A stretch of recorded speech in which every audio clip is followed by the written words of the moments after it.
사실 저는 스트렝스나 순발력 같은 면에서 보면 참 부족한 몸을 가지고 있습니다. 힘이 센 편도 아니고 움직임이 재빠른 것도 아니에요. 어릴 때 별명이 나무늘보였을 정도니까요. 아내와 같이 길을 걷다 보면 걸음이 느리다고 자주 불평을 듣기도 합니다. 태생이 느리다 보니 초등학교 때부터 체육 시간은 늘 달갑지 않았습니다.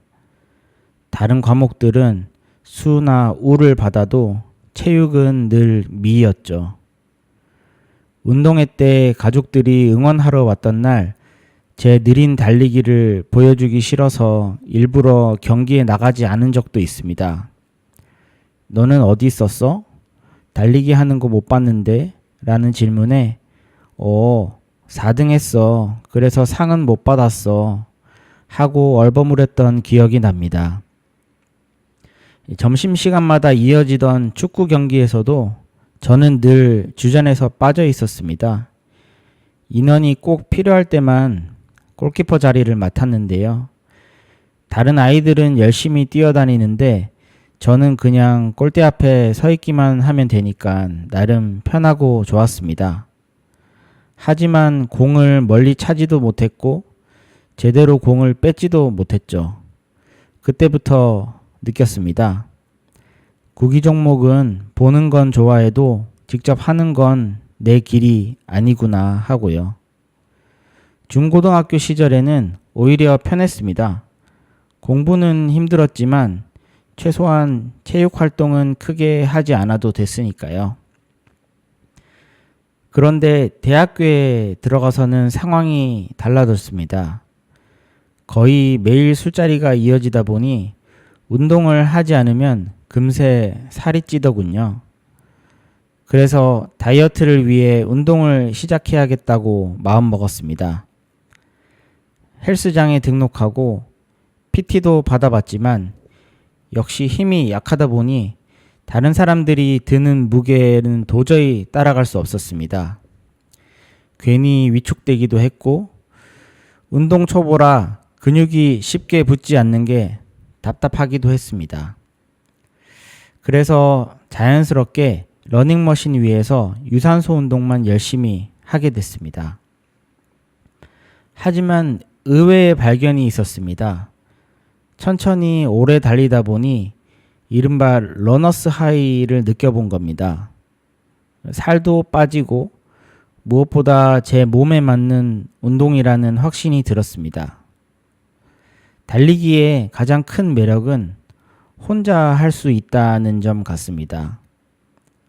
요즘은 러닝크루처럼 여러 사람이 함께 달리기도 하지만 저는 혼자 달리는 게 더 좋습니다. 누군가의 페이스에 끌려다니고 싶지 않거든요.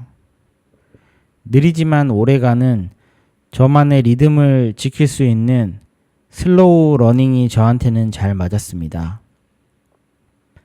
한때는 1년에 마라톤 대회를 10번 넘게 나간 적도 있습니다. 기록도 조금씩 나아져서 10km를 49분에 완주했죠. 물론 고수들에 비하면 보잘것없는 기록이지만 저에게는 뿌듯한 성과였습니다. 이때 깨달았습니다. 나는 경쟁보다는 자기 페이스를 지켜가는 운동을 좋아하는구나. 그래서 눈길을 돌린 게 수영과 자전거였습니다. 수영은 대학 때 잠깐 배웠습니다. 한팔 저병까지 익혔지만 자유형을 해도 속도가 잘 나오지 않았습니다. 늘 느리게 수영하다 보니 뒷사람이 제 발을 건드리는 일이 많았죠. 미안해서 먼저 양보하기도 했습니다. 그래서 저는 심야 수영을 좋아했습니다. 다들 자는 시간에 아무도 없는 수영장에서 레인을 혼자 쓰면서 느리지만 오래가는 연습을 했습니다. 그때는 나도 언젠가 지구력이 좋은 할아버지가 되고 싶다는 바람을 품기도 했습니다. 자전거는 직장에 다니면서 전문적으로 타는 친구를 만나면서 시작했습니다. 좋은 자전거를 중고로 구입해서 함께 달렸지만 역시 저는 힘이 약해 시속 20km 정도가 한계였습니다. 누군가에겐 별것 아닐 수 있지만 제겐 그 속도로 오래 달리는 것만으로도 충분히 즐거웠습니다. 천천히 가더라도 결국 목적지에 도착하면 되는 거니까요. 그렇게 느린 저도 인천에서 부산까지 663km 국도 종주를 해낸 적이 있습니다. 물론 3박 4일이라는 긴 시간이 걸리긴 했지만 그 자체로 큰 성취였습니다. 달리기, 수영, 자전거를 모두 접하다 보니 자연스레 철인 3종 경기 완주에 대한 욕심이 생겼습니다.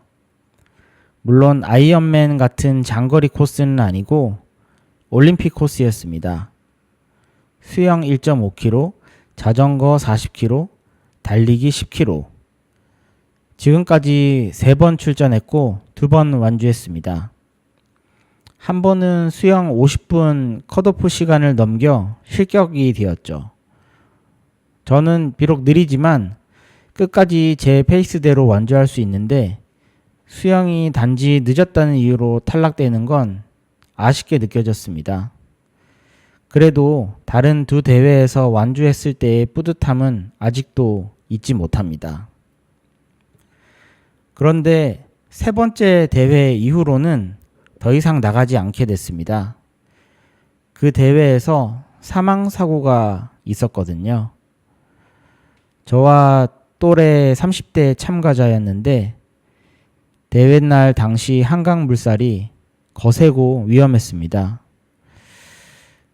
그 소식을 듣고 나니 내가 굳이 대회까지 나가면서 이렇게 운동할 필요가 있을까? 즐기려고 시작한 건데 하는 생각이 들었습니다. 그 상황이 나에게도 닥칠 수 있었겠다는 두려움도 생겼습니다. 그래서 대회는 그만두고 제 방식대로 즐기는 운동에 집중하기로 했습니다. 이야기를 하다 보니 좀 길어졌는데요. 사실 유튜브를 다시 시작하는 기념으로 제 소개를 조금 해보고 싶었고 그 중에서도 제 하찮은 몸과 운동에 얽힌 이야기를 들려드렸습니다. 저는 힘도 약하고 남들보다 느린 사람입니다.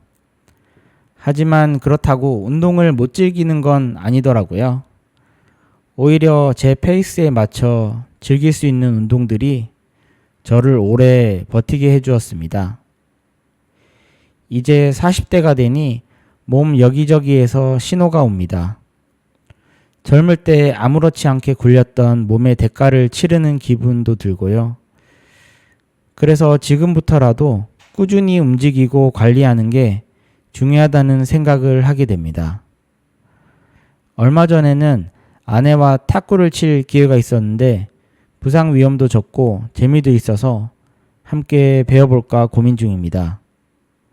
그리고 골프도 작년에 짧게 시작했었는데 기회가 되면 더 배워볼 생각입니다. 아직 무더위가 남아있는 요즘 듣고 계신 분들도 건강 잘 챙기시고요. 저처럼 느린 사람도 충분히 운동을 즐기며 살아갈 수 있다는 것을 전해드리고 싶었습니다. 앞으로도 느린 몸이지만 즐겁게 살아가는 이야기를 차분히 나눠보겠습니다.